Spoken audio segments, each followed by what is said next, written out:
Bond camera takes us to beautiful Washington, D.C., the national capital of our United States. Situated on the broad banks of the Potomac River, living is pleasant and leisurely.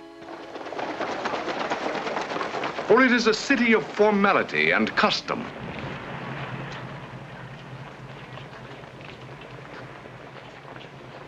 Manners and courtesy are responsible for the well-ordered conduct of its daily affairs. The many fine restaurants of Washington are the delight of the Epicurean and the gourmet, where one may enjoy to the full the rare dishes of the Old South. Washington's beautiful homes have the quiet dignity of another day. Our trip would be incomplete if we neglected to visit the quiet, staid, and dignified residential section. It is with pride that we view hospitable Washington, friendly Washington, welcoming us to her doorstep, eagerly throwing wide her doors. I'm sorry, there are no vacancies.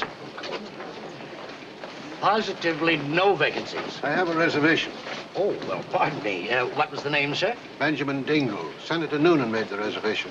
Well, just a moment, Mr. Dingle. Oh, yes, we have the reservation. Good.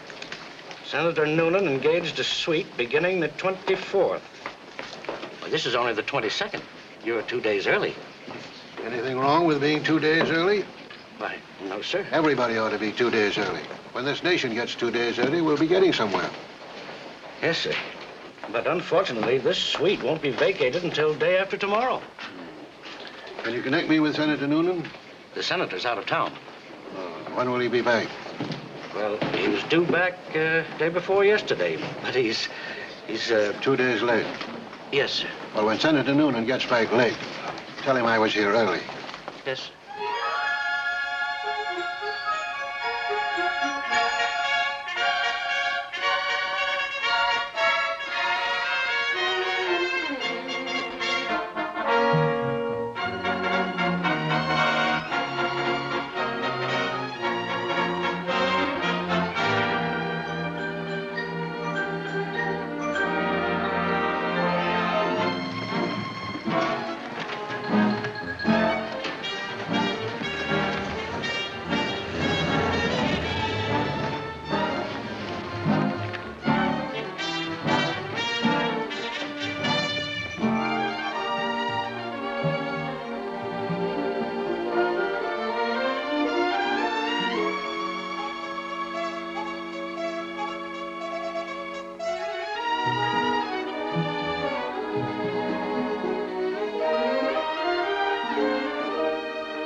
All you people here in answer to the ad in the paper about the apartment? Sure. I am, sir. I'll take it. I'm sorry, but the apartment is all rented. What do you mean, rented? Why, it isn't 5 o'clock yet. I'm very sorry, but the apartment is all rented. If there should be another vacancy, there'll be another ad. May I ask why you put us to the bother of coming here? No, you may not. Well, it's a good day.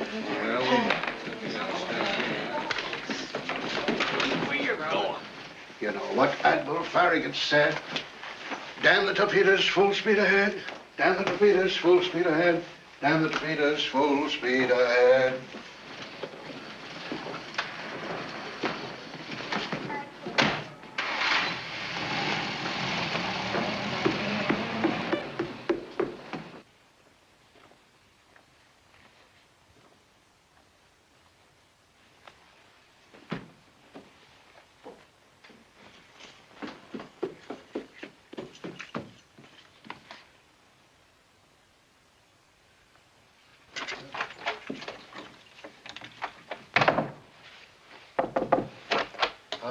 How do you do? I'm Benjamin Dingle. You certainly are. I'm about the apartment. I'm sorry, I've already rented it. Just a moment, young lady. Do you think you know me well enough to lie to me? Yes. Even so, you shouldn't do it. Do you realize that practically most of the trouble in the world comes from people lying to people? Just take Hitler, for instance. I'm sorry, mister, but I prefer... Mr. Dingle. Mr. Dingle, I prefer sharing my apartment with a lady. That's fine. So would I. I'm sure you'd be happier someplace else. I've been there. Now, look, please, think of my position. I can't go around just renting my apartment to anybody. I'm not just anybody. Besides, I'm only doing it because of the housing congestion in Washington. You said it. I think it's my patriotic duty to take somebody in because everything is so overcrowded. I'm overcrowded. Why don't you go to the YMCA? I'm too old. Or the veterans' home? I'm too young. Well, I don't know what to say. Look, sooner or later, I'm going to rent half this apartment. Suppose I have a look at it, eh?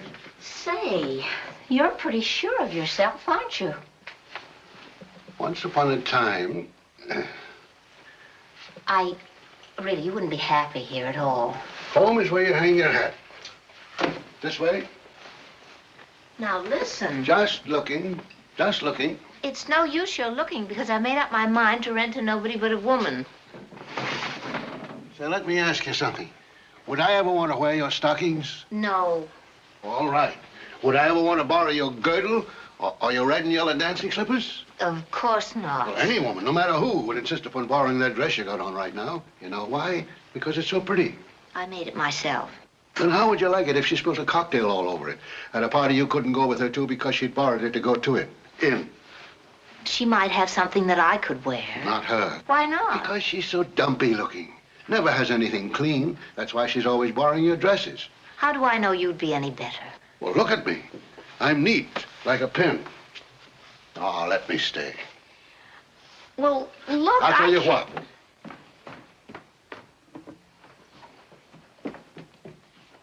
We'll try it out for a week. End of the week comes. If you're not happy, we'll flip a coin to see who moves out.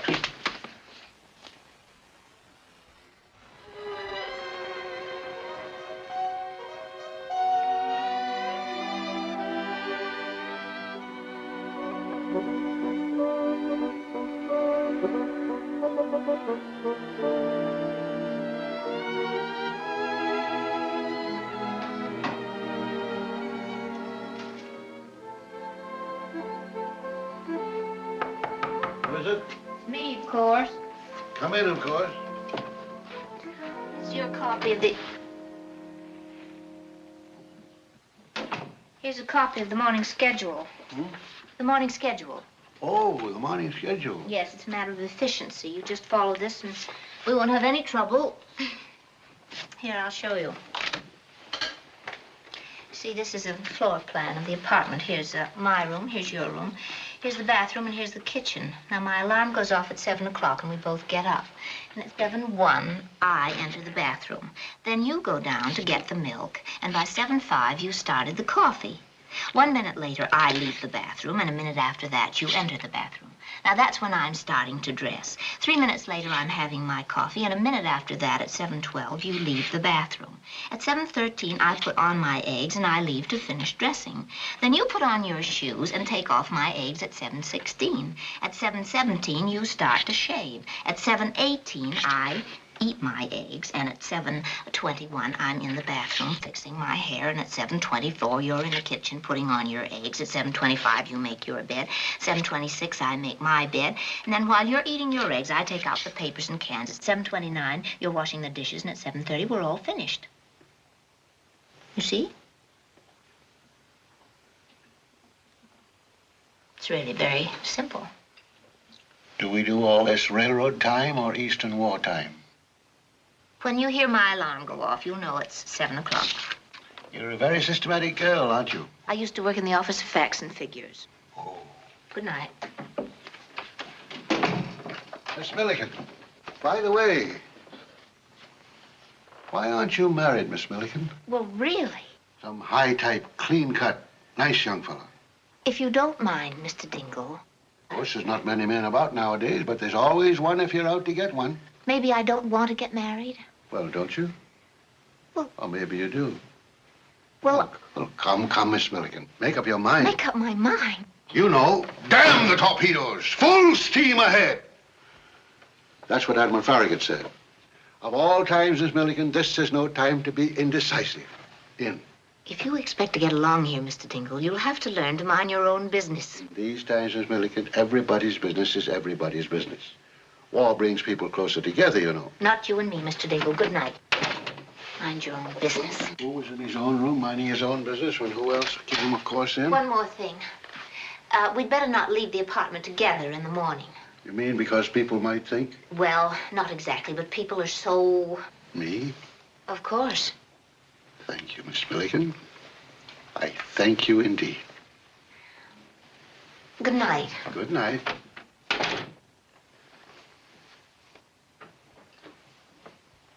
Oh, Jimmy Doolittle flew over the seas. He wants to nip at the Nipponese.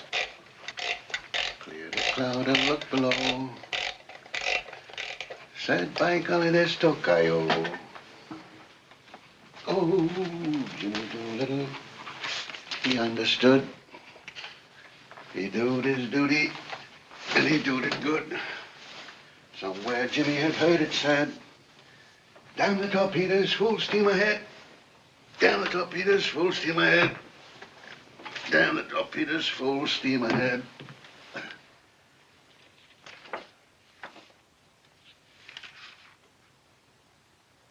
Mr. Dingle.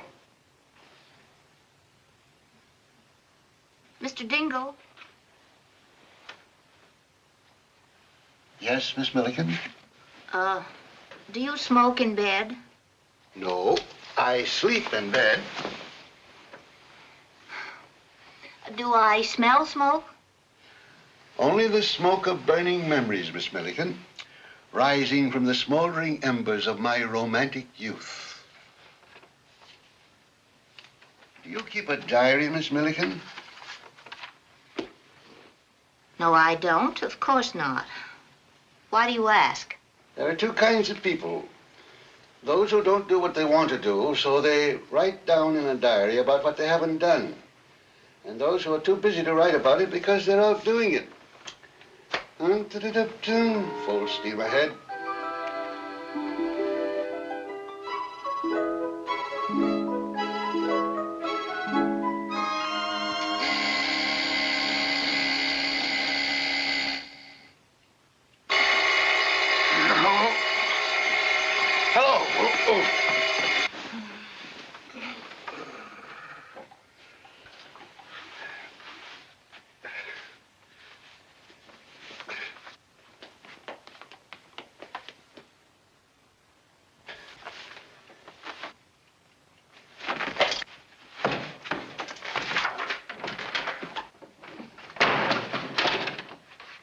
Good morning.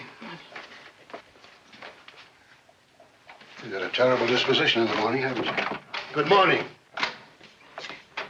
No. No, what? Bring in the milk.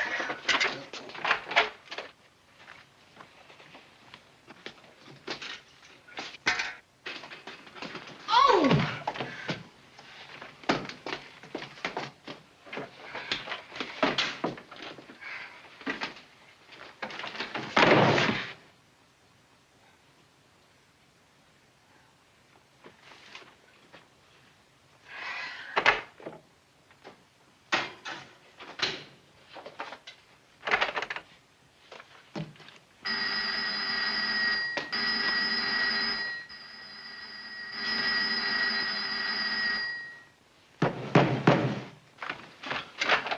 Good morning. Oh, what are you doing out there? Come in. The paper! Oh, the paper. Oh, my mistake. The paper.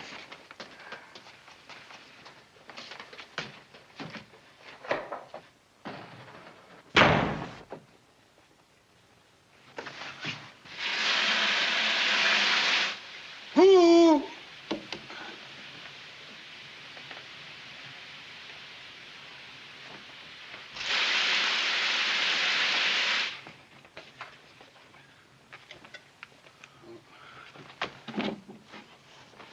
Miss Milligan.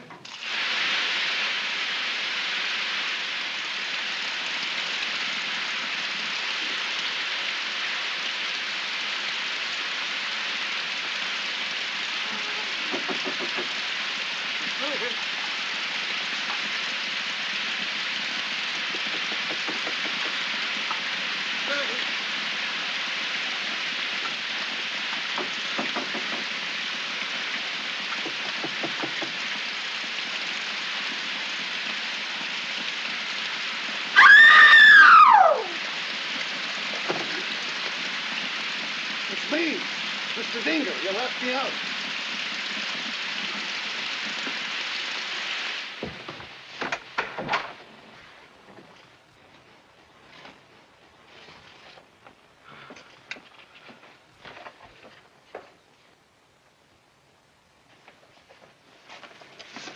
Pepper?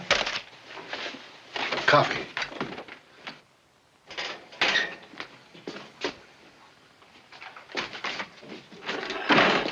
All right, Mr. Dingle. Après-moi. Après-vous, mademoiselle.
Mr. Dingle, do you have the coffee? Oh, the coffee, yes.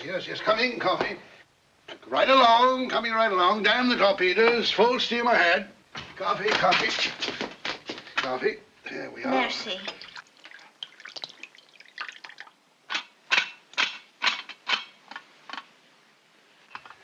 There's a war going on, Miss Milliken. Get dressed, Mr. Dingle. Stick to the schedule. Oh, yes, get dressed, Mr. Dingle. Get dressed, Mr. Dingle. Get dressed.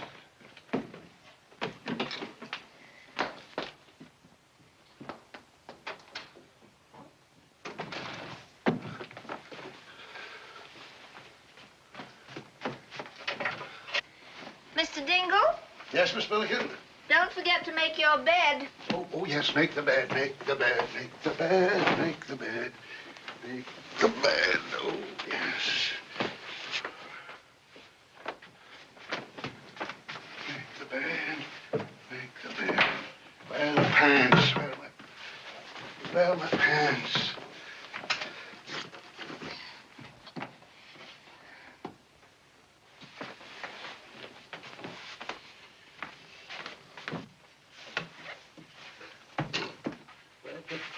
Where are those pants?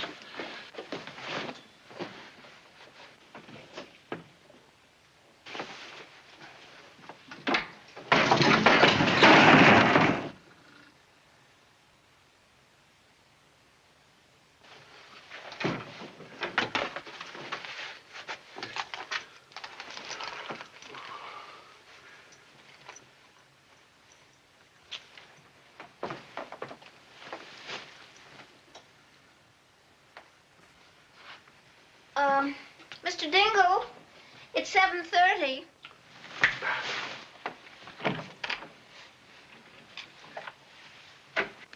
If you're going downtown this morning, meet me downstairs at 7:32. I share a ride with Miss Hopkins at 7:32.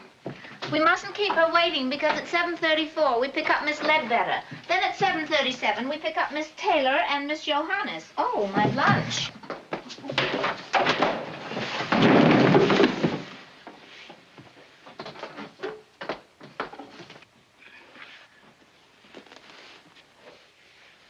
Mr. Dingle, Yes, Miss Milliken? do you care to ride? Well, I've plenty of time. If you don't mind, I think I'll just roll downtown. Well, have it your own way. Barney.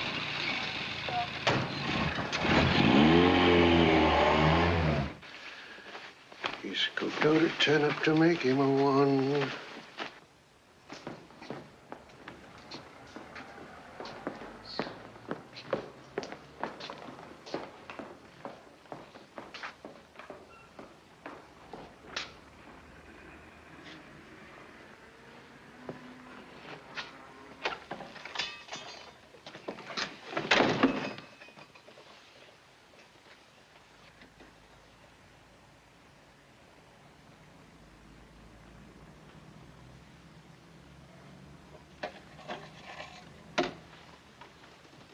You hear about the apartment? Yeah, it says half an apartment. Is it rented? You look like a high-type, clean-cut, nice young fella. No, it's not rented. Come in. It's really only half of an apartment, but it's not rented. Good. What's your name? Carter?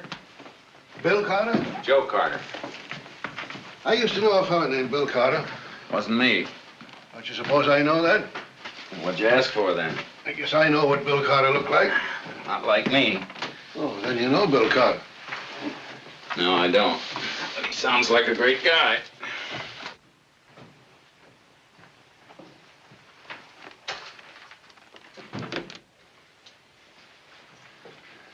In here.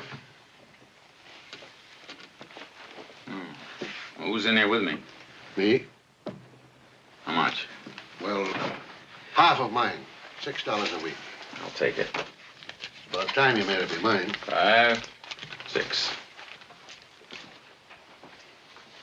How long are you going to be in town? Only a week. Well, that's too bad. Why? 8 girls to every fella. So they say. So it is. How long you been here? Not long. What do you do? I'm a well-to-do retired millionaire. How about you? Same. Say, what's that, a part of an airplane? New type of garden bench. Looks like a propeller. It does? Say, what brought you here, Mr. Carter? Railroad? No, I mean, what's your job? I'm a mechanic. I work in a baby carriage factory. Where? California. San Francisco? Burbank. Baby carriage factory, eh? Yep. Tokyo Baby Carriage Corporation. Plain and fancy baby carriages for carrying babies to Tokyo. Oh. Maybe you think this is none of my business. Maybe I do. Probably your name isn't even Bill Carter. Probably not. It's probably Joe Carter. No, I'll take this one.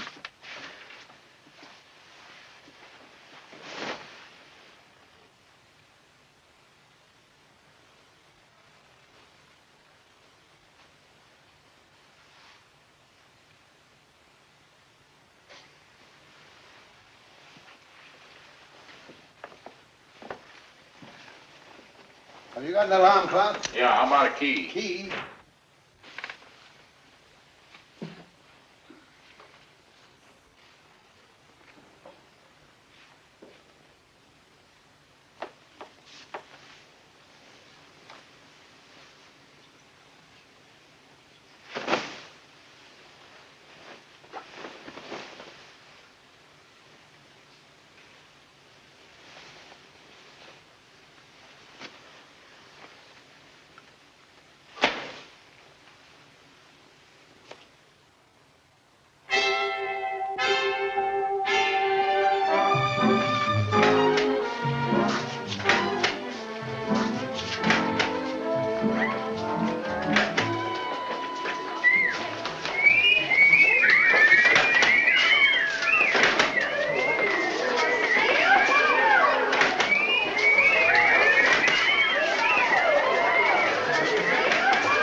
I'm Dingle.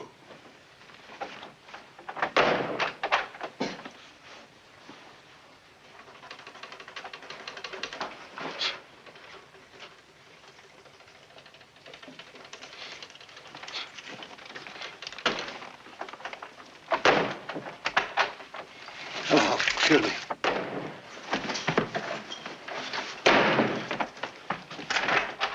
Come in.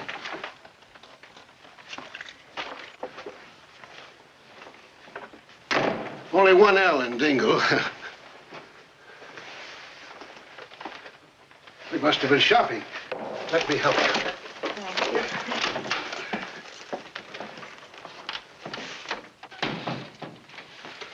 There you are, Miss Milligan. Miss Milligan, I've got something to tell you. Mr. but Dingle, I I've don't know been just how to thinking begin. about it a great deal Matter of fact, I don't know today. how you'll take it. It just won't work, that's all. You'll have to give up your half the apartment. What's that? I can't have a man around the house. Well, now, Samantha- I'm sorry, but I've made up my mind. You'll have to Now, leave listen to first me. thing in the morning. Say, what's the matter with you anyway? Nothing. I guess I was just a bit jumpy, Well, that's all. calm down. You're making me jumpy, too. It's all right. It's nothing at all. I'm sorry.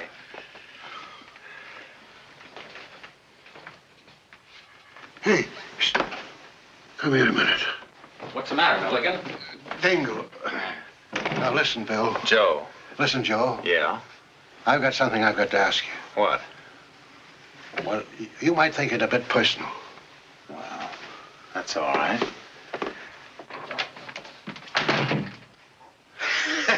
Never mind. I'll tell you later. It's all right. Huh? That's all right. I'll tell you later. It's all right.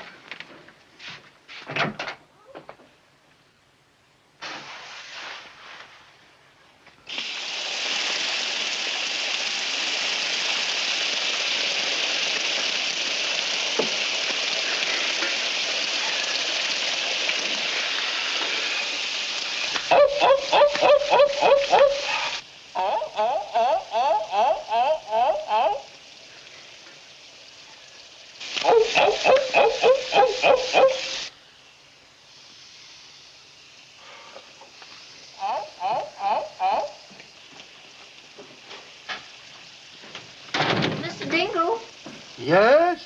did I leave my comb in there? No. Oh, never mind.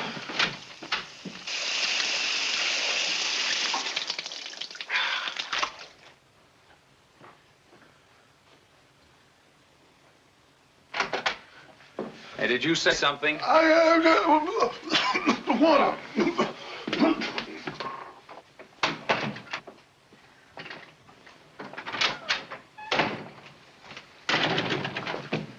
Yes? Oh, I thought you'd finished. No hurry.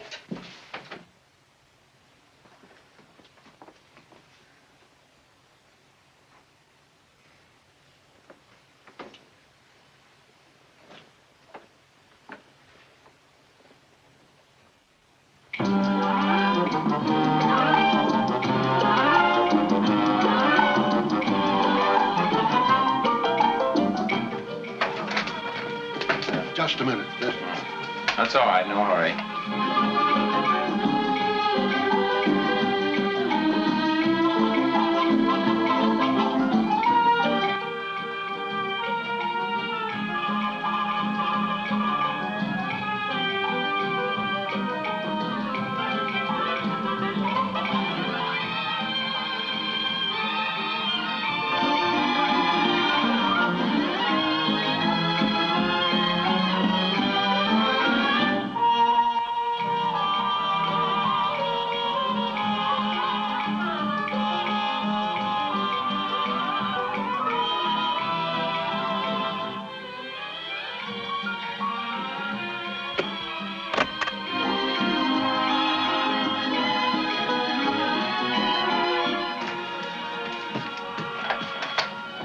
All right? all right.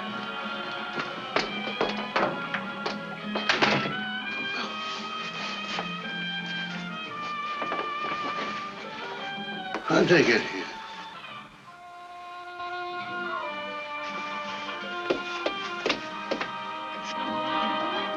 Bill.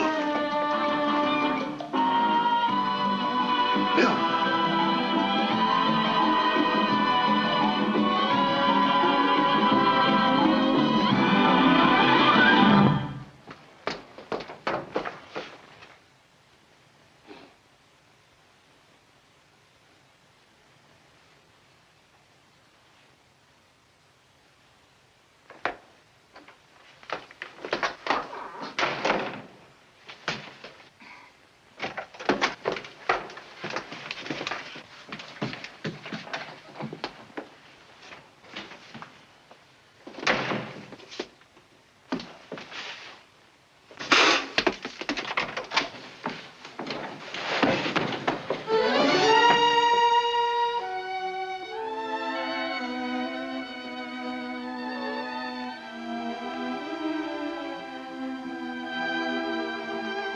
You, looking for someone?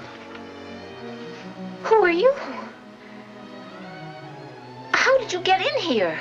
Well, I live here. Since when? Since this morning. You don't by any chance happen to know a gentleman by the name of Mr. Benjamin Dingle, do you? Meaning me, Miss Milligan? Yes, I mean you. What do you have to say for yourself? Have you met my friend Joe Carter? I just met Joe Carter. Oh, fine fella. Mr. Dingle, answer me this. Who was it located and leased this apartment? Who was it made the landlord repaper and repainted? And who was it bought furniture and drapes and made rag rugs? And who considers this apartment her home? You. All right, then, answer me this. Who was it allowed you to sublet half her apartment against her better judgment? You? Then why do you go behind my back and rent my apartment to him? But I only rented half of my half. Otherwise, my friend Joe here would have had to sleep in the park. Otherwise, your friend Joe here's would have had to sleep in the park anyway. And you, too. Now, out, both of you. Wait a minute. I'm paid up for the week. I gave him $6. Well, give him back his $6. Well, I had to send some telegrams and... And I'm not going to move till I get my $6. Give him a check. No checks. Now, look here. I don't owe you the $6. He owes you the $6. Now, listen, Miss Milligan. I paid you $12 for a week's rent, and I've only been here one night. Now, you give me back the difference, and I'll have the money to pay him with. That solves it. Yes. Only, well, I bought a hat. You bought a hat. Where's my money? In her hat. It is not. It's in his pocket, only he hasn't got it. Say, what do you think you're doing? Just looking at the hat. Pretty, isn't it? You've got a nerve. Looks pretty on her, too, doesn't it? Oh, it does not. That isn't even the way it goes on. Now, where were we? Looking for my $6. Well, I told you that I... Now, look, you don't think that I'm going to get... All right, stay. But just 1 week, remember. Come on, I'll show you the schedule. What schedule? For the steeplechase in the morning.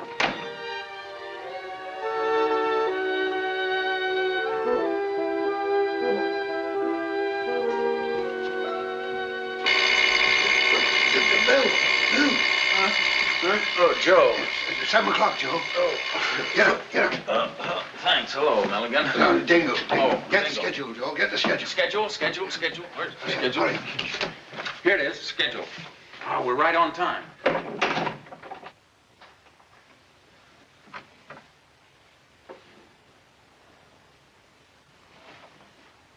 1, 2, 3, go.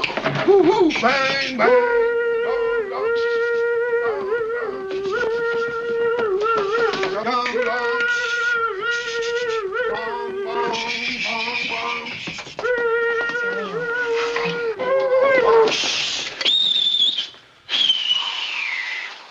Good morning.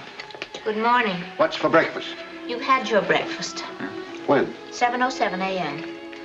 Guess we're kind of off schedule.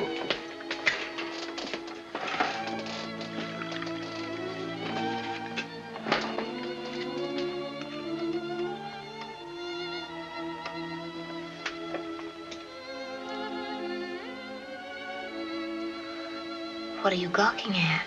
You look nice. Oh, Hope I haven't upset your routine here. just stick to the schedule. That's all I ask. Rather nice having a high-type, clean-cut, nice young fella at table. Better than nobody. I'm used to nobody. You ought to have some high times here, Joe. Young fellas don't come a dime a dozen in Washington. 8 girls to every fella. Yeah, well, I haven't got time for that. I'm only going to be in Washington only a week. Where are you going to? Where you came from? Where they send me. Who's they? The government. Too bad you're not going to be here regular. One less fella for the girls to look at. Like I told you, 8 girls. Yeah, well, you're wasting your conversation. I'm not interested. Yes, but the girls are. Eh, Miss Milligan?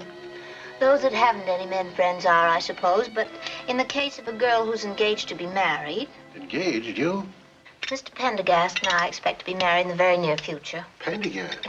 Charles J. Pendergast. Who's he? Hasn't he got something to do with the housing plan? He most certainly has. He just happens to be the assistant regional coordinator of OPL, that's all. Is that good or bad? $8,600 a year. That's good. Furthermore, he's the youngest man ever to occupy the position of regional coordinator of OPL. How old is he? Only 42. 42. Only 42. 42 is a very safe, sane age. When a man has reached 42, he knows something, like Mr. Pendergast. He's an important man. How long you been engaged? 2 years, I bet. 22 months. It's a long time for a girl to stick to one guy. That depends on whether she's engaged to be married or just engaged. Why'd you wait so long? Mr. Pendergast and I felt it would be an unwise step to take in these times with world conditions so unsettled. World conditions are so unsettled, Miss Milliken, because people won't settle on things. They ought to stop pondering and push ahead. Damn the torpedoes, full speed ahead. That's what Admiral Farragut said. Yeah, that was in Mobile Bay. You said that yesterday, Mr. Dingle. And I meant it yesterday, Miss Milliken. Mr. Pendergast and I don't need your advice.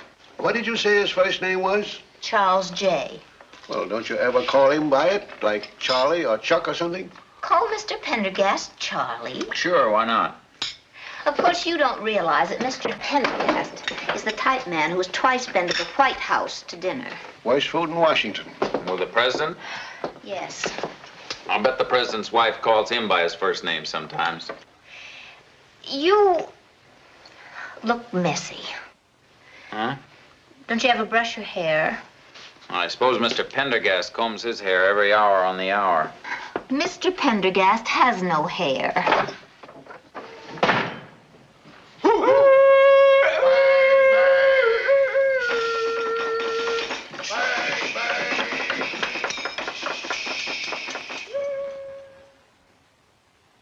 This project illustrates my point.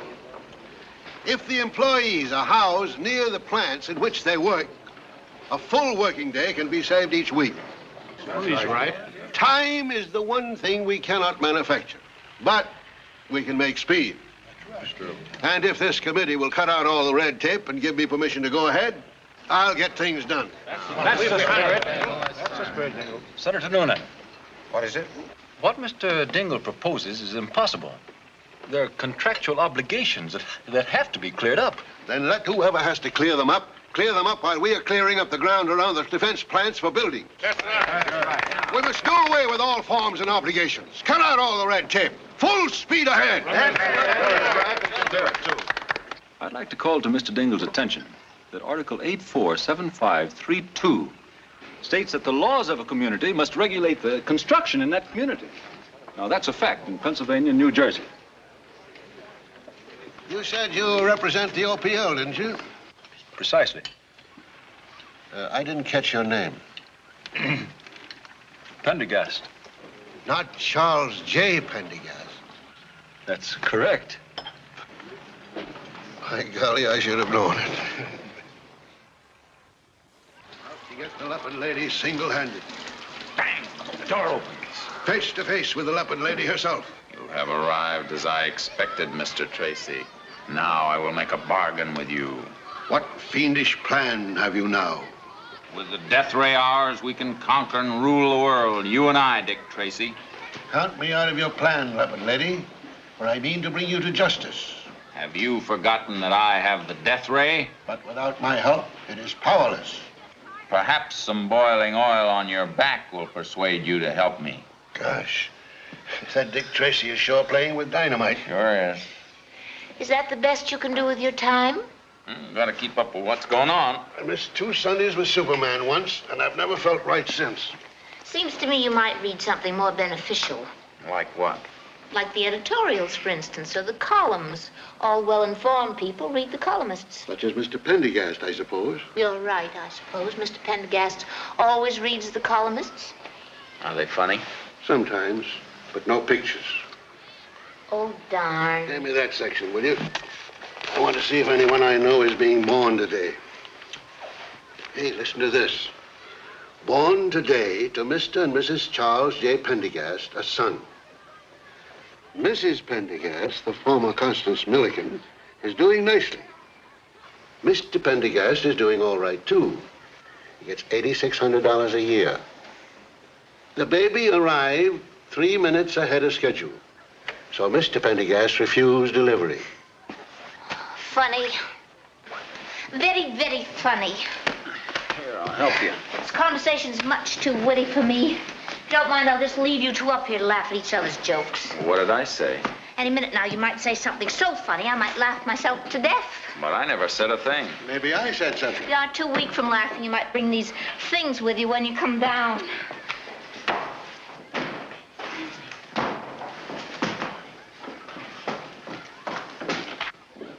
What's she mad about? Because you and the man she's engaged to are not anything alike, and he ought to be.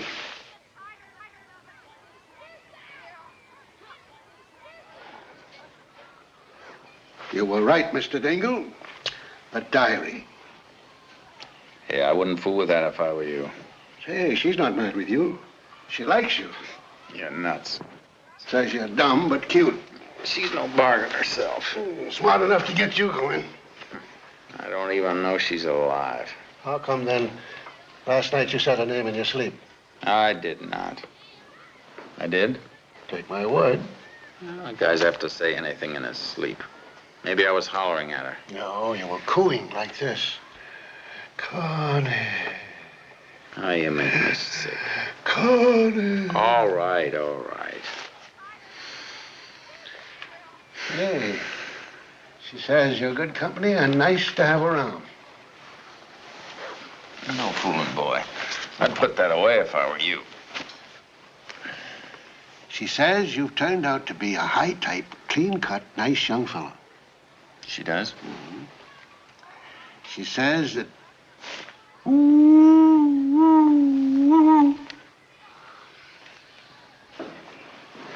Found your diary kicking about.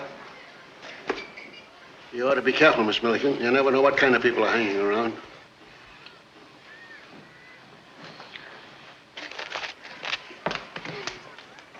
I told you shouldn't have done that. Now what are you gonna do? Gonna find out what she's gonna do.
You better go in and square yourself.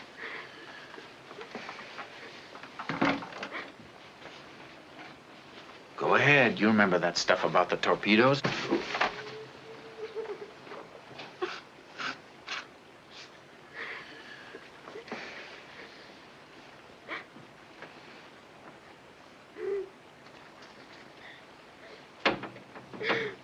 Miss Milliken? Connie. Connie. I brought your things down.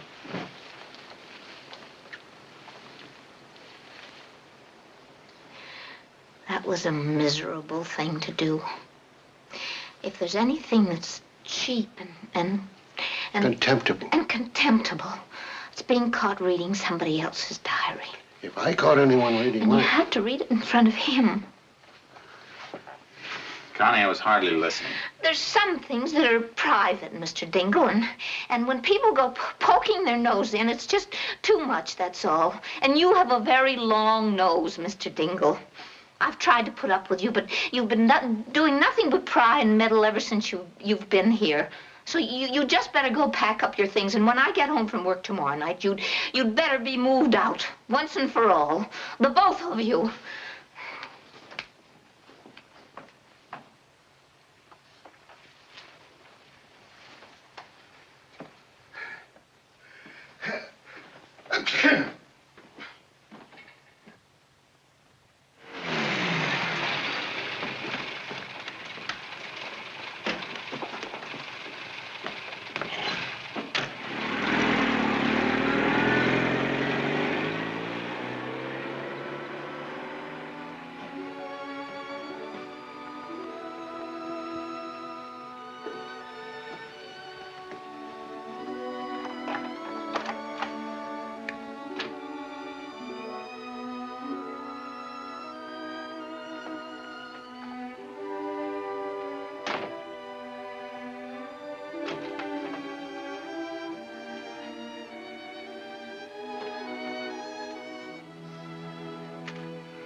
Oh, it's you. Uh-huh. I thought the arrangements were that you... Yeah. Well, I didn't have time to pack this morning. I had to go get my orders, so I came back to pack now. As long as I'm here, I might as well give you this. Miss Milligan, I have moved out, but I wish to exonerate Joseph Carter, my former roommate, in the south half of 2B of all implications of responsibility in being caught reading your diary. The fault is entirely mine, and Joseph Carter even protested my disgraceful action as follows, quote, "Oh, I would not do that if I were you," unquote, and wouldn't either because he's such a high-type, clean-cut, nice... Yeah, well, you can skip all that. I am, etc., etc. Benjamin Dingle. I'd like that for my files. What's the fixed-up alibi for? What, are you kidding? Does this sound like me or Dingo? Well, how do I know you didn't write it? You don't. Well, if he wrote it, how do I know it's the truth? You don't, only it's the truth. Well, I don't know what to believe. Yeah, well, I'm moving out anyway, so...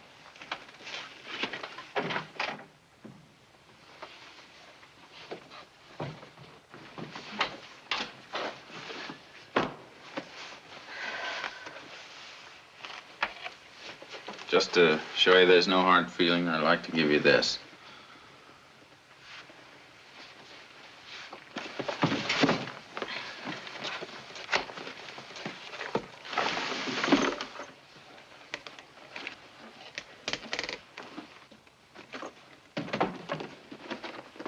Oh.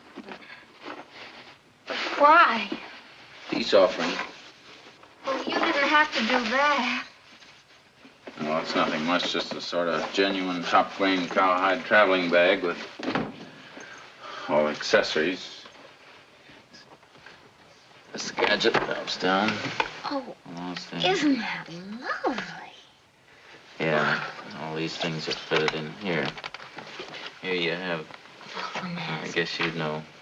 I don't know what that's for. Those things in there. Then it has the double locks.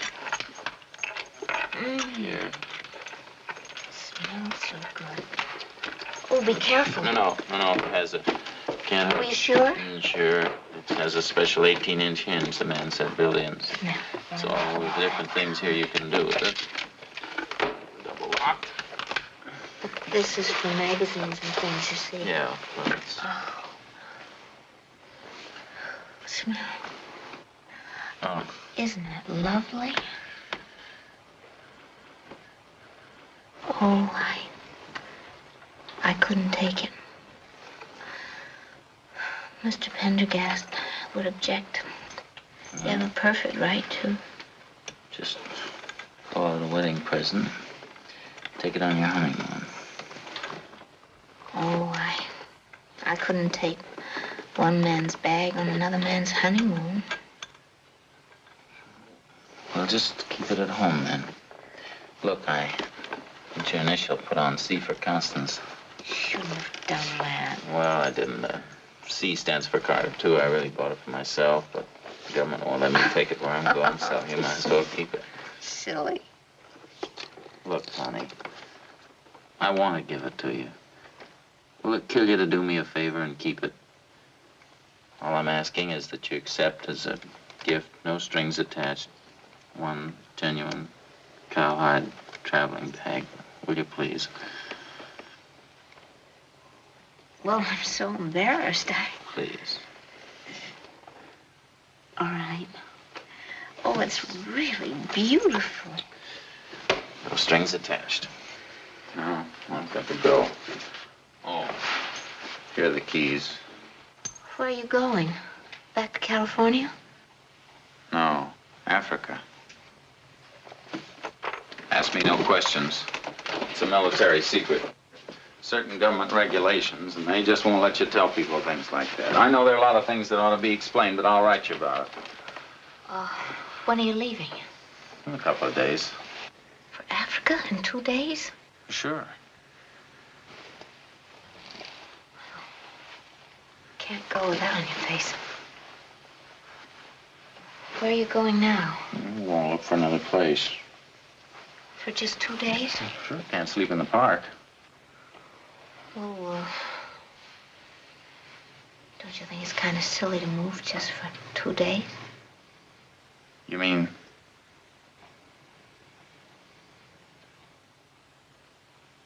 Oh, boy. Yeah, that's swell because, you know, when I get there, they're liable to ask me where I spent my last 2 days, and if I said I spent my last 2 days looking for a place, they're liable to think I'm a dope. Yes, I guess they would. As you know, guys like that, they're liable to expect a fellow to spend his last 2 days going places and seeing the town. Sure. Well, thanks for the bag. I mean, with somebody. Oh, yeah. Well,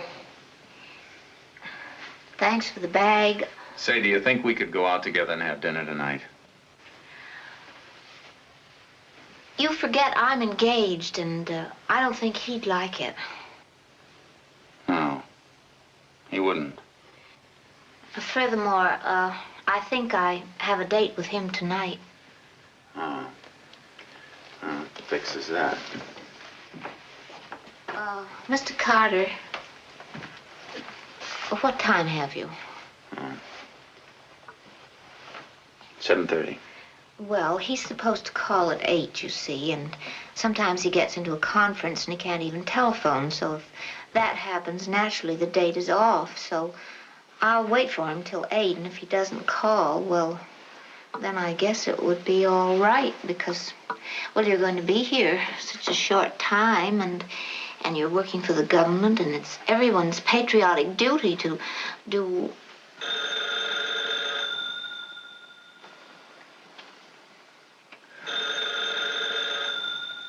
Maybe it's the wrong number.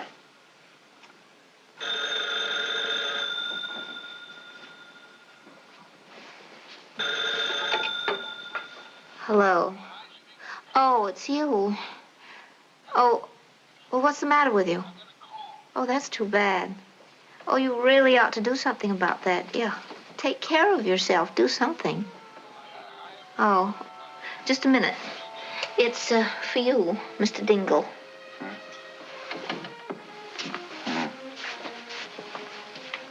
Hello? No, Joe. Yes, well, you sound awful. You better take something for that. I don't know whether I can or not. I won't know till 8 o'clock. I think I have a date. Yeah, well, if I don't, I'll meet you there. Okay, Millet. Dingo.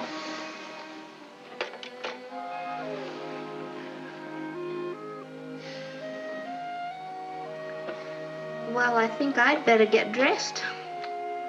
Okay.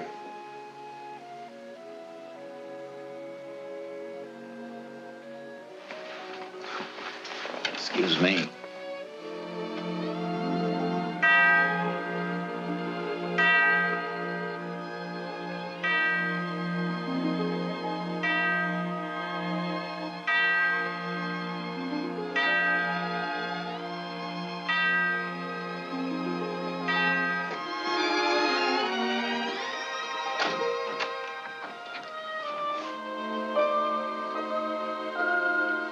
Oh, you look lovely. Oh, thank you. It's 8 o'clock. Is it? And our friend hasn't phoned, has he? No. Well, in that case, Well, in that case, I think it might be all right.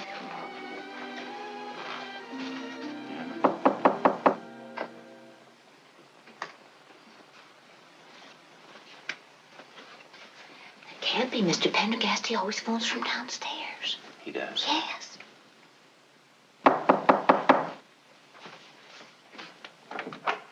Hello, Miss Milligan. Hello. Could I see you, please, Miss Milligan, for a few minutes? It's very important. It's about a decision I have to make. Could I see you for a few minutes alone, please? Couldn't it wait until tomorrow? Oh, no, it can't wait till tomorrow. It's important. Who's this? This is my fella. He lives downstairs. how do you do, Mr. Pendergast? My name is Morton Roddick-Kaywitz. I gotta see you alone. Excuse me, I'll just be a minute.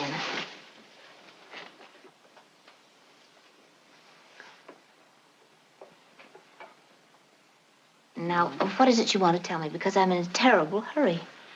Do I want to join the Boy Scouts, or don't I? Well, of course you do. But I'm not the campcraft type. So should I join because I don't like hunting and fishing and hiking and campcraft and ought to? Or should I not join because I don't like hunting and fishing and hiking and campcraft? Well, yes, definitely. It's some problem. A person should know, is he the campcraft type? Morton, I'll be terribly disappointed if you don't go and join the Boy Scouts tonight, right now. I'll do it. Only I can't do it tonight because it's too late. But tomorrow I'll do it. Oh, your phone is off the hook. Yeah, I'll fix it. There's my good deed for today. Already I'm a Boy Scout. Will you be disappointed in me if I wait until tomorrow? No, Morton. Oh, that's good.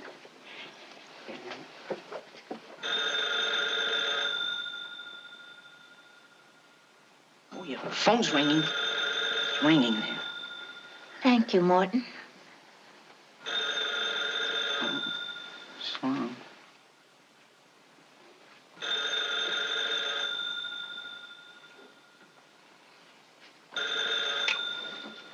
Hello. Yes, Charles. How are you feeling? I feel wonderful. Oh, you do. Well, I'll be right down.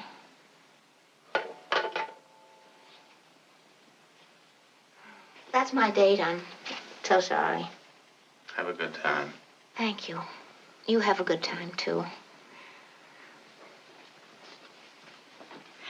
Have a good time. Thank you, Morton.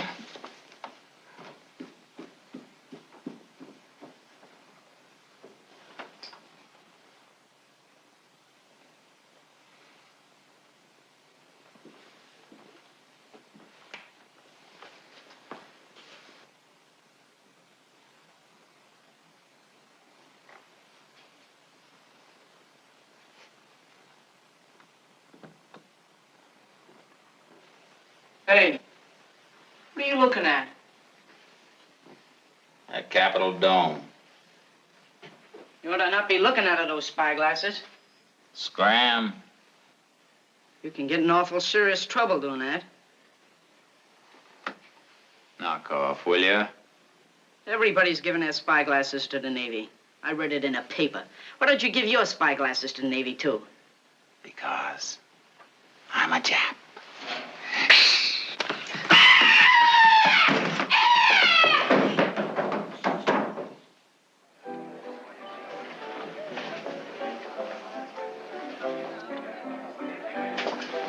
through. It'll be a couple of moments before I have a table for you, gentlemen. There's plenty of room at the bar. I've come to the conclusion that we ought to get married right away. You have? Yes, I have. We put it off long enough. From now on, it's full steam ahead. But that is with reservations.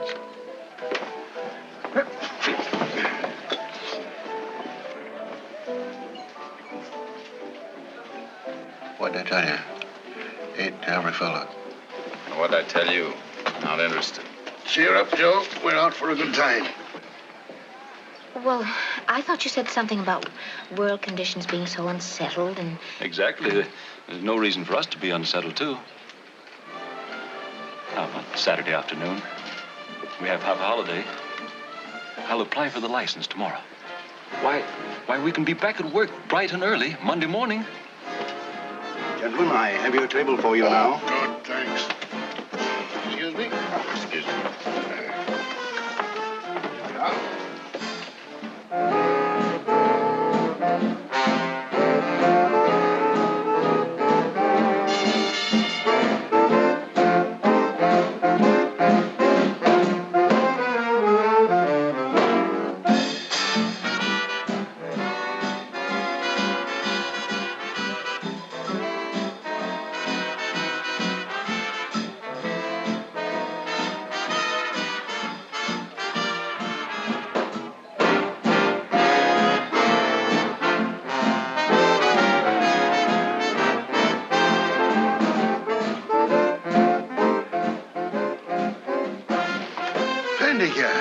How do you do, Mr. Dingle? Well, this is a happy coincidence. Joe, come here.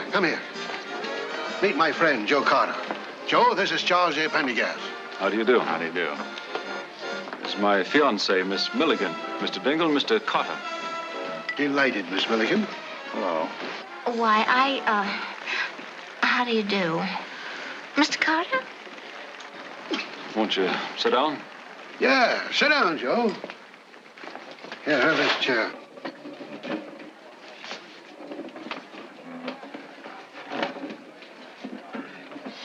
I seem to feel we've met somewhere before, Miss Milligan. No, I guess not. I guess not, too. Mr. Dingle is in Washington to discuss the housing plan. Oh, indeed. I suppose you're crowded like everyone else in Washington. Yes, I'm crowded like nobody else. Then you realize what a problem we're up against. Yes, Joe. There are cases on record where 2 and 3 people have practically been forced to live in the same room. No. Yes. I tell you, the condition is deplorable. Oh. Kind of cozy, though, don't you think? Mr. Carter, I lie awake nights just worrying about the situation. No. Little do you know how much you've got to worry about. Oh, yes, I do. No, you don't. Oh, yes, I do. Oh, no, you don't. Why, at the present time, at least 30,000 four-party units could be absorbed just by the incoming populace alone. I wonder how many single-party units it would take to relieve the present situation. Can you guess? I don't have to guess. I know. 187,683. Have you facts and figures to substantiate? I certainly have. Well. Say, why don't you 2 young people go and dance while Charlie and I talk this thing over? Oh, but Charles, do you... I suppose it's all right.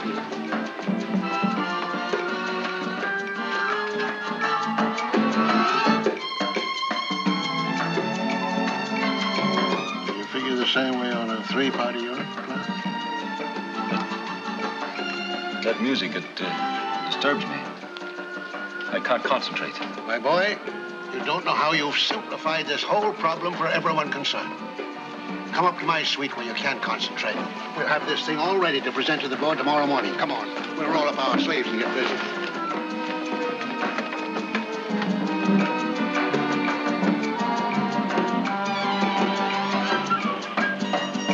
Take good care of Miss Billy.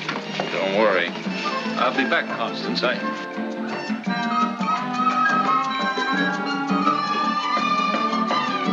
Who taught you to rumba? Some girl, I bet. Was she nice?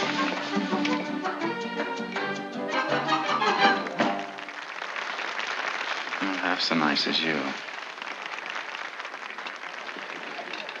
Why, Connie, hello. Oh, Hello. how are you? Oh, I'm fine, I guess. Miss Allen, Miss Bilby, Mr. Carter. How do you do, Mr. Carter? Have you been in Washington long, Mr. Carter? Well, as a matter of fact, Where are you from, Mr. Carter? I'm Mr. from Carter's from California. Oh, Hollywood? Burbank.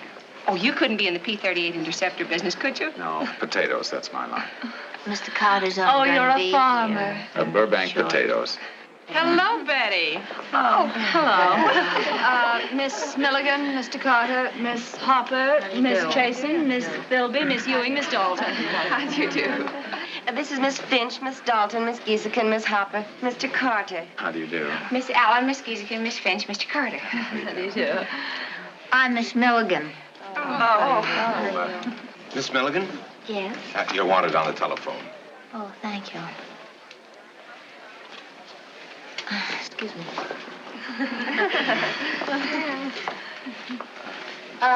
Could you show me where the telephone is, please? Oh, it's right this way, miss.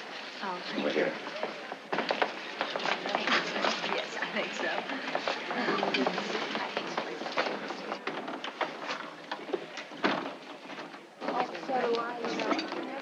Tell. Oh. Well, won't you sit down? Oh, yes, thank you. Move over, Geesey. You mean you're not coming back at all?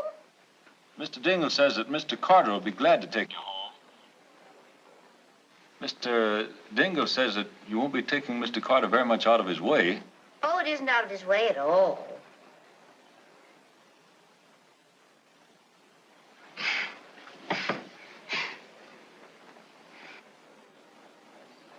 They're pretty anyway. You know, your eyes are blue, like the color of your necktie, aren't they? Oh, they are not. They're gray like his shirt. Let's see. Oh, no, I think they're hazel. Oh, don't be silly blue. I say they're gray. Oh, gray. I mean, Oh. Mr. Pendergast phoned and said he would like you to take me home. Oh. Well, you don't have to if you don't want to, because I couldn't let you go alone. Well, look, you could always come back later, you know, if you want to. Oh. No.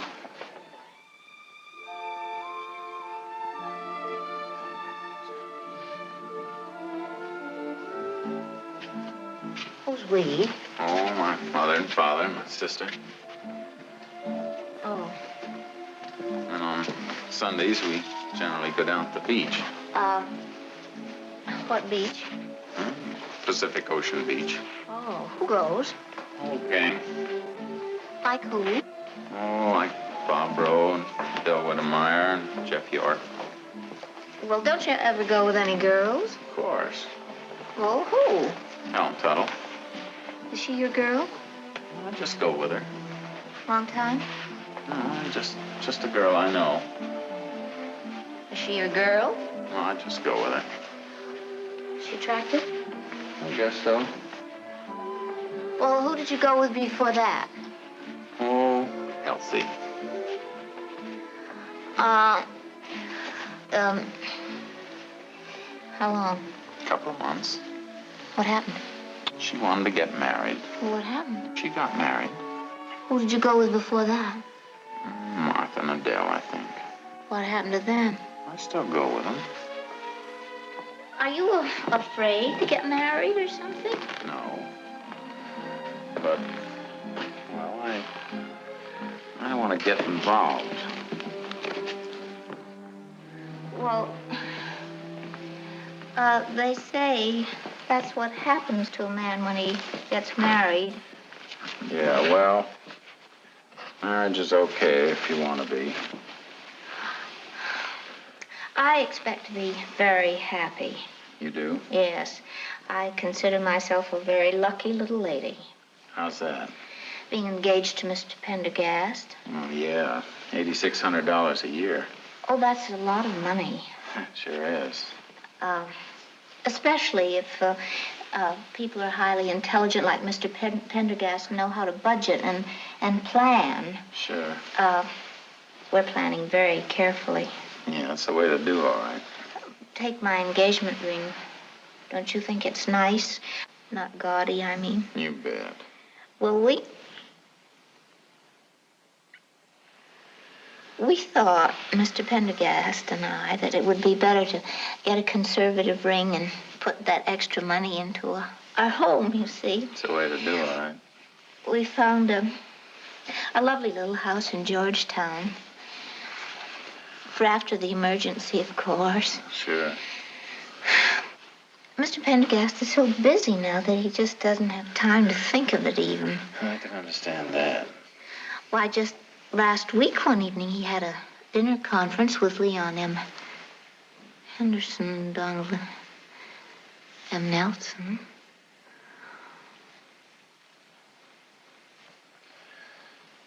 Leon Henderson and Donald M. Nelson. He must be an important man. Yes, and so considerate, you know. Why, when my cousin had a stamp collection, he used to save all his foreign stamps from his office for it and gave them to me for her, my cousin. Is that so? Do you think that's wonderful, a man in his position to do a thing like that? You bet. Well, you see, that's the way with those older men like Mr. Pendergast. The girl gets to appreciate their more mature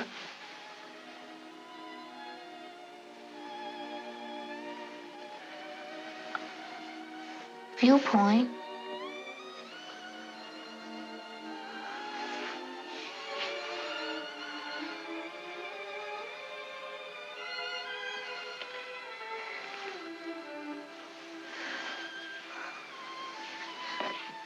I'd better go.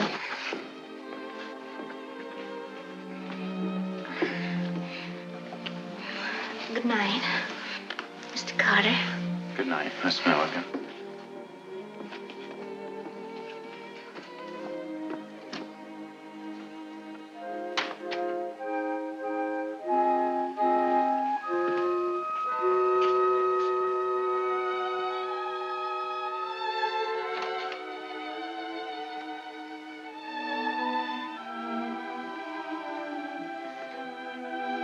I almost forgot where I lived.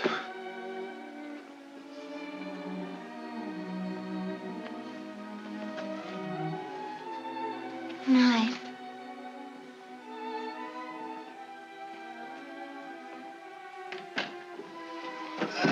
Why are you heading for? We have to work for a living. Can't you see we're all bedded down here peaceful like? Sleep. Go to bed and leave must be one of them new Republicans who got in office.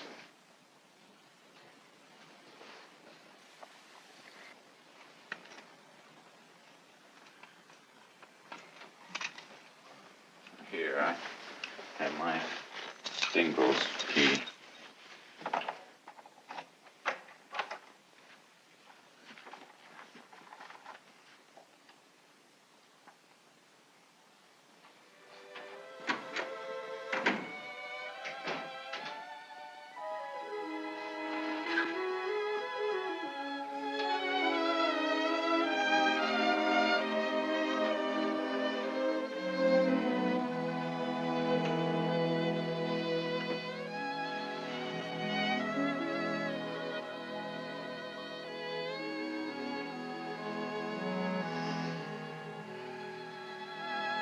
Connie, Yes?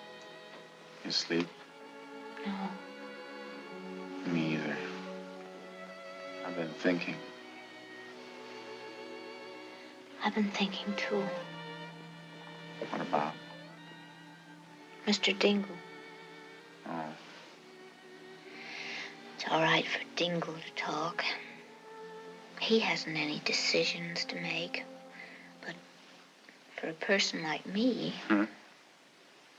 well, we have to think things out very, very carefully and be sure we're going in the right direction.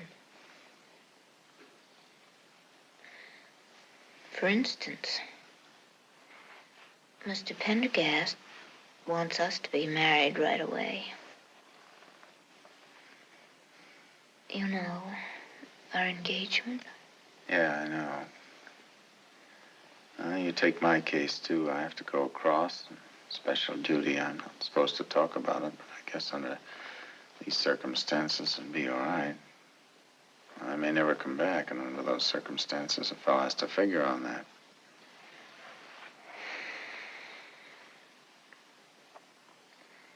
Yes, it certainly has.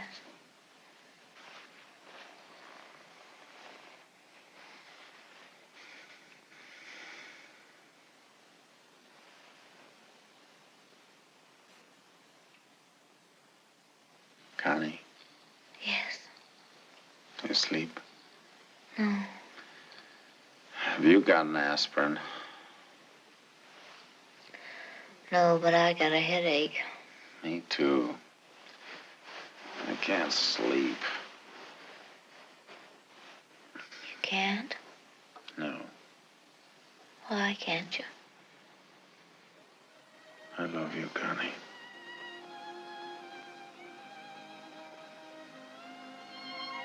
Did you hear what I said? Yes. Well,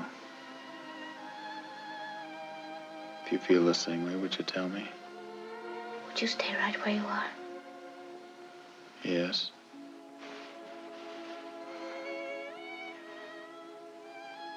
I love you more than anything in the world. I promised. Connie. Yes. You asked me if I was afraid to get married.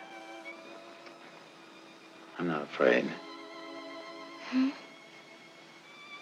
I mean, will you marry me? I want to marry you, Connie. Thank you. I'd love to. How? When? You said you'd be gone in a couple of days. Yeah. Well, then you'd go away and we might never see each other again.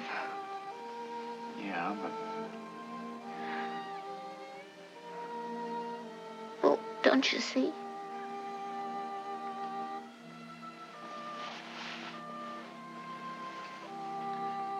Yeah, I guess you're right. Oh, it's an awful problem, isn't it? Darling. Sure is. Dear. I'd be way over there. You'd be over here. And I'd be worrying about you, and you'd be worrying about me.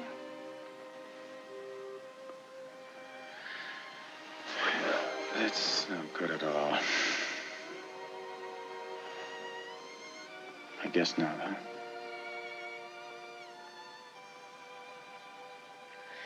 I guess you'd better go to sleep, darling. Good night, dear. Good night, Mr. Darling.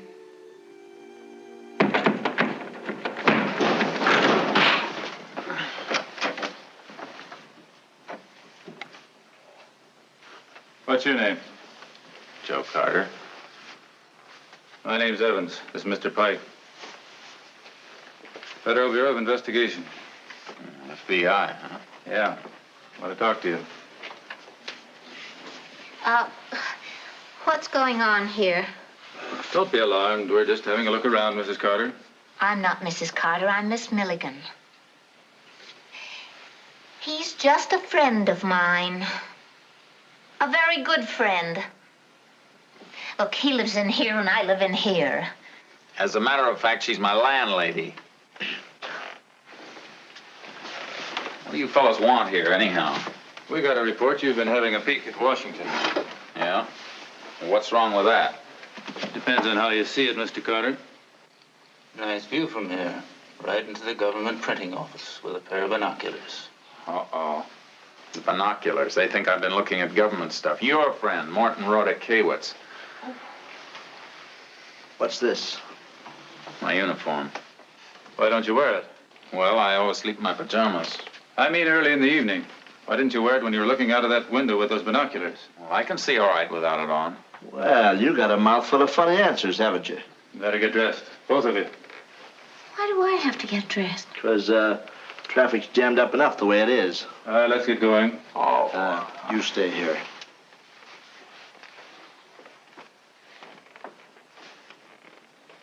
Say, I think they made a mistake down at headquarters. This fella don't look like a Jap. Well, your papers seem to be in order, but we did have reason to suspicion him. The only thing we're concerned about is a report over the telephone that there was a Japanese at your address studying the government printing office through binoculars. It wasn't me. There's never been a Japanese near the place. Well, can you think of anyone besides yourself and Carter that might have been seen around the apartment? Well, Mr. Dingle, I told you before. Oh, yes. How about Dingle, Pike? Oh, I phoned him, sir. He said he'd be right over. He wanted to know if he could bring a friend. So you think we're doing, serving tea? I don't know, sir.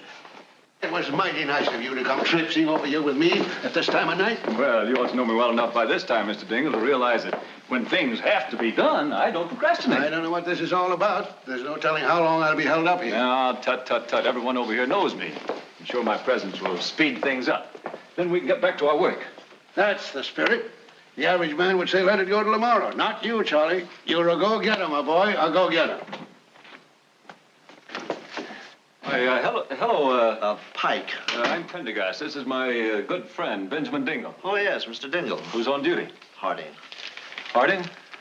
Well, I know Harding well. Come on, Mr. Dingle. We'll get to the bottom of this in record time. Hello. Hello. Come in. Harding, old man, how are you? Haven't seen you in weeks. So I want to ask you a little favor, Harding. I'm a very busy man, so if you just postpone whatever you're doing there and give me a few minutes of your time. Well, I'd like to, but we're on a I knew case. you'd understand. You see, a very good friend of mine has requested to put in an appearance here tonight. As a matter of fact, he's working with me, and we're very busy, so if you could... I forgot to introduce him. This is Mr. Dingle. How do you do? How do you do? Mr. Dingle is... Constance. What are you doing here?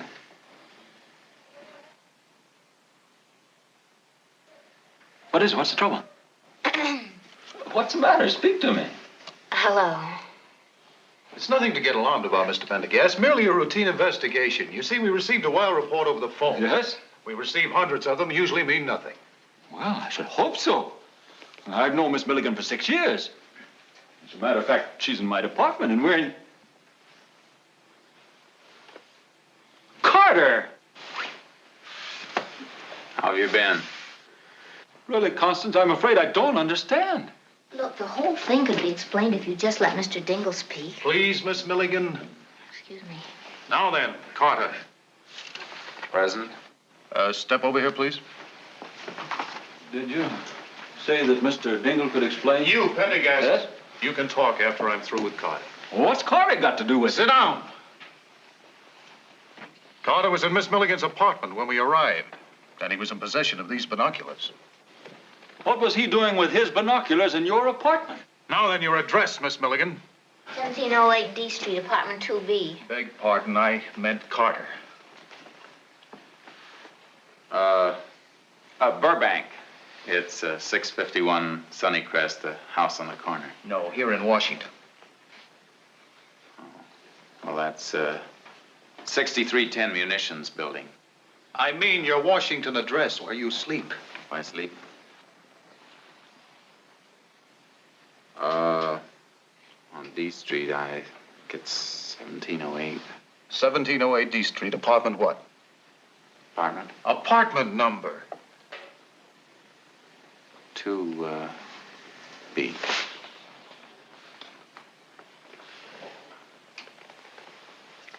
I told you I thought you wouldn't understand, Charles. But how could it be? I only introduced you to him tonight. Well, I forgot to tell you we met before.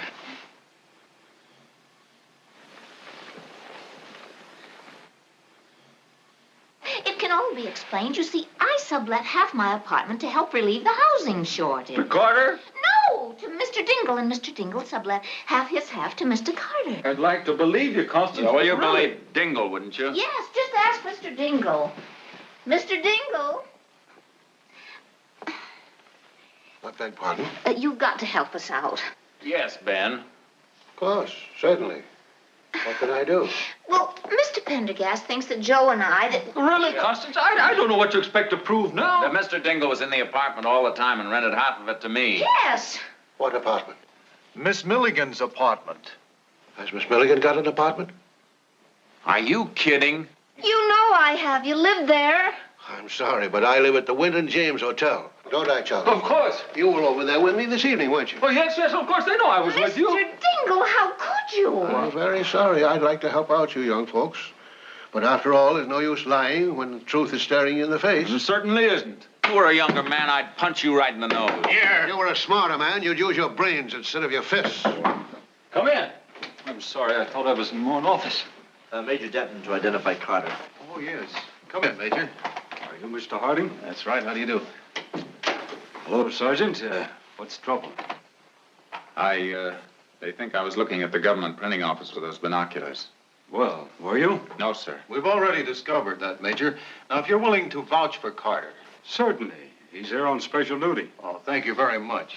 Is that all? That's all, and thanks for your trouble. There's no trouble at all. Good night. Good night.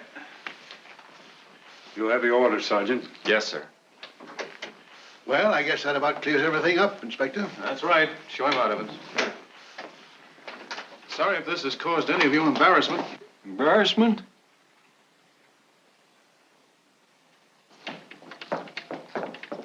Mr. Dingle. Mr. Dingle. I beg pardon? Did you or did you not live at 1708 D Street, apartment 2B? Talk! Tell him. Tell what? That you lived in my apartment. Is that true? You did? You live in that apartment? Isn't anybody brains enough to push this little button? Joe. You. What? What? Our friend here's finally broken down and told the truth. No, he has, huh? Well, if that's true, Mr. Dingle, why didn't you say so in that room? Yes. Scandal, my boy. Scandal. A thing like this gets around like whoosh. Oh, mean, contemptible, low down. Down, yeah. Take me to the Washington Sun building. Let's go. You'll have to wait. I gotta get a full load. Taxi? Mr. Dingle, surely you don't really think there'll be any scandal? I don't dare think, Charles. The FBI has a reputation for secrecy. I know, but a lot of people saw them yanked out of her apartment in the wee hours of the morning. A thing like that's apt to ruin a man. Ruin a man? What about a lady? Yes, it won't do her any good either. As far as I'm concerned, my boy, it's every man for himself. Well, Wyndham James Hotel. I gotta get a full load. No, you don't. No, you wait for me. I want to have a talk with you. Go ahead. I gotta get a full load. All right, I'm a full load. Taxi? 1708 D Street.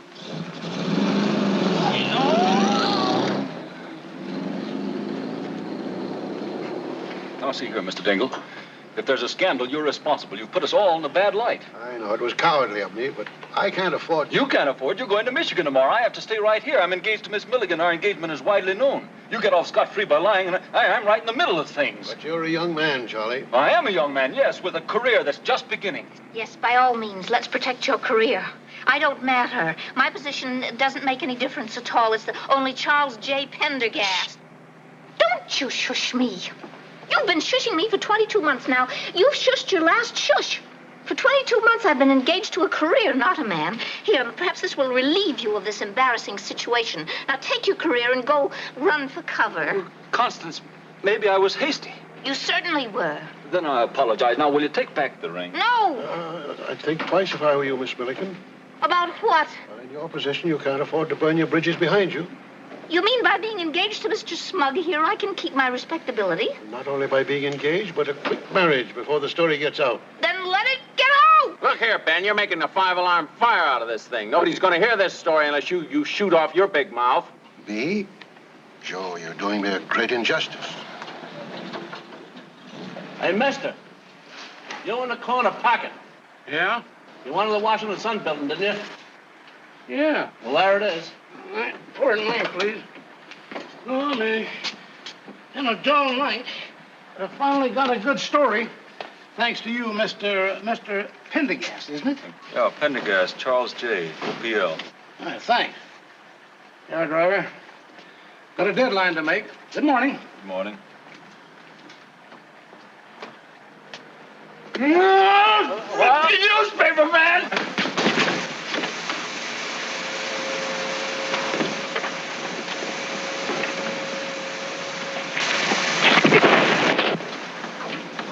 Your friend just stole third base. Million people in this town. That had to be a newspaper man in the corner pocket. That's bad. I'm sorry about this, Connie, but don't cry. Who's crying? She is. She got a perfect right to. Why not? Her name will be Mud by morning. Well, can't Oh, we... don't bother about me, gentlemen. Every man for himself. I warned her about burning Charlie behind her. Look, just don't bother about me because I'll give up. I'll get out of town. I'll go back home and be miserable. Well, you started all this, Ben. I know. It was cowardly of me. If I didn't have to leave in the morning, I'd do something about it myself. What would you do? Don't be stupid. What could he do? Telephone Charlie, get the ring, and use it himself. Maybe engaged to Joe Carter while he's away. No, married. Kill the scandal. Well, that's preposterous. Now, wait a minute. I only mean one of these name-only propositions, that's all. Well, I'd be willing to cooperate. Cooperate? He wouldn't, would he? Well, that's mighty big of him. Well, what's she got to be so huffy about? What are you getting so huffy about? I guess he wouldn't even be happy that way, would he? Would you? Well, if it's that way, what's being happy got to do with it? What's being happy got to do with it? Nothing. Right. All it needs is a little teamwork. You two cooperate on a quick ceremony for the sake of all of us. Then an annulment is a simple matter if you don't cooperate any further. Miss Milliken stays right here on a war job with her head high. Joe goes overseas with not a thing on his mind. Huh? Well, if he'd do it, I'd be willing to cooperate that far. Well, we'd have to do it quickly because I have to leave in exactly 26 hours, hot or cold. Oh, well, then it can't be done. It takes 3 days to get married. It could be right now in South Carolina, hot or cold. South Carolina? That's hundreds of miles from here. By plane, it's right next door. I've got a little schedule here. Here, take this down. The schedule is a mighty handy thing at times, Miss Milliken. Now, let me see. It's now 4:21 a.m. You could be at the airport by 4:50. Your plane leaves at 5:42, hot or cold. Cold. I could be back at my hotel by 6 or 6:22, telephoning Charleston, making all arrangements. You arrive at Charleston at 8:43, hot or cold. At 9:35, you get your license. At 10:15, you're standing in front of the minister. At 10:30, you're married. And at 12 o'clock, hot or cold, lunch.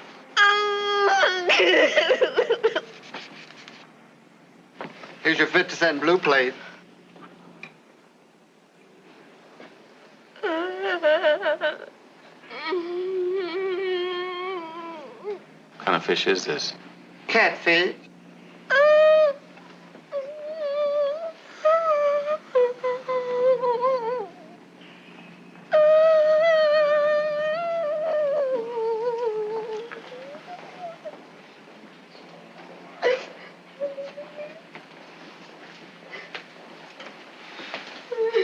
Here's your nice boiled rice.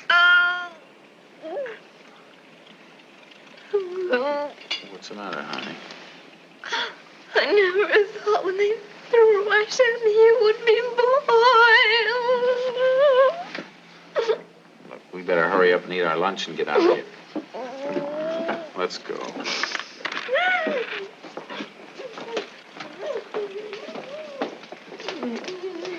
Is there something wrong, mister? No, everything's just dandy. Well, then why is the young lady crying? Because she's so happy. Oh, for goodness sake. Newlyweds. What's wrong with newlyweds?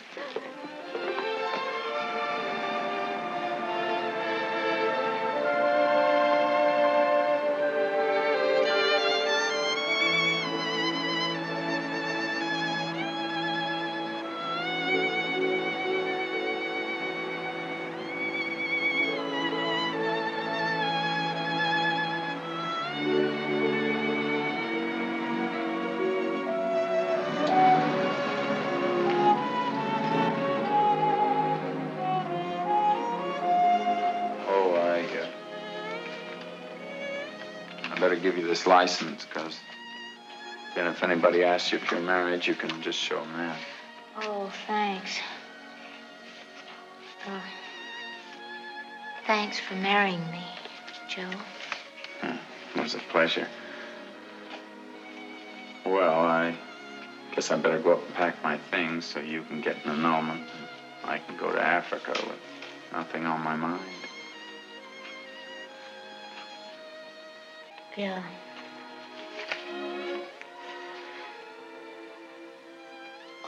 Where do you think you'll stay tonight? Oh, I'll just roam around town, I guess. I haven't seen much of Washington, and anyway, I probably wouldn't sleep very much. Well, that seems kind of silly. I mean, your room is still vacant. You're paid up until tomorrow, you know. You think it'll be all right? Well, if the FBI come, we'll just show them this.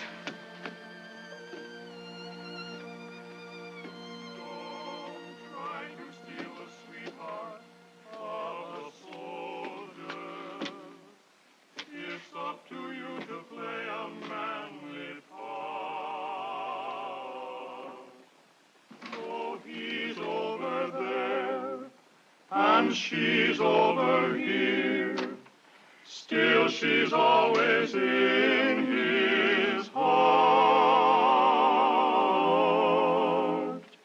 They may not meet again to love each other, still he prays that he'll come back someday, someday. You'll write to me and let me know where you are, won't you? Sure. When I know where I am. When I know where you are, I'll write to you and let you know where I am. Yeah. Because I'm going to worry about you. Oh, you mustn't do that. You have to go with nothing on your mind. No, I can't help worrying about you. Good night. Goodbye.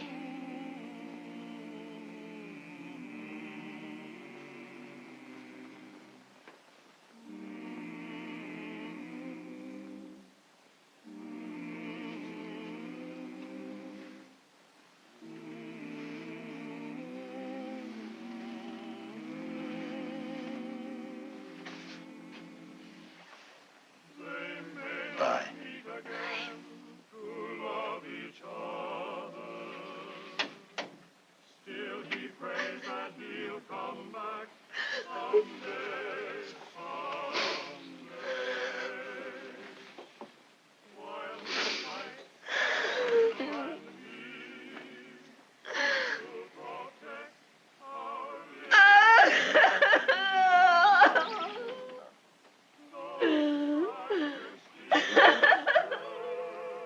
What is it, Connie? I forgot to take it. Take what? I forgot to take my bag on my honeymoon. Well, maybe you can take it on another honeymoon sometime with somebody else. I don't want it with somebody else.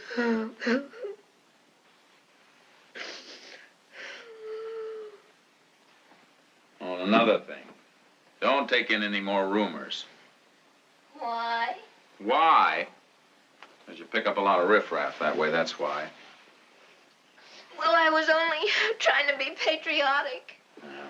You're sending a husband to Africa. It's patriotic enough. Don't take in any more rumors. But, Joe... Oh, look, you know what happened last time. It'll be a lesson to you. What happened? Nothing. I'm not the kind of person anything happens to. I should think you'd know that. Yeah, well, as long as you're married to me, no more rumors. Now you're talking like a real husband. You're only supposed to cooperate so far, you know. Well, I am a real husband. Till it's a no. Oh, no, that's all you'll talk about. Gosh sake, all I said was no more rumors. But, Joe, supposing I don't get a job right away, how will I pay the rent? At least a roomer would help. Yeah, well, I'm going to have my pay signed over to you. You don't need a job. I don't want your pay. Well, you're going to get it. Save some dough, and you're going to get that, too. I'm going to sign my insurance over to you, and then if anything happens to me, you're going to get $10,000. Oh, if anything happened to you, I wouldn't want that money. Well, I'd rather have you take the money than to take in roomers. Oh, just promise me you'll take care of yourself.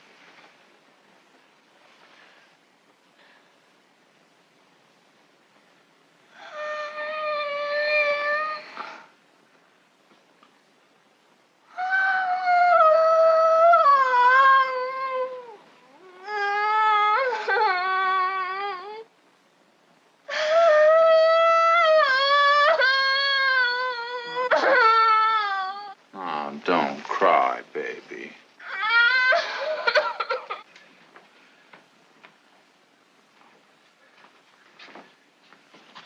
In love or war with people like us, we've got to work fast or we'll miss the bus. If you straddle the fence and you sit and wait, you get too little and you get it too late. What do you say if we see it through? You stick by me and I stick by you, and our 18 children will be glad we said, Damn the torpedoes, full speed ahead! Damn the torpedoes, full speed ahead! Damn the torpedoes, full speed ahead! And our 18 children will be glad we said, Damn the torpedoes, full speed ahead! Damn the torpedoes, full speed ahead! Damn the torpedoes, full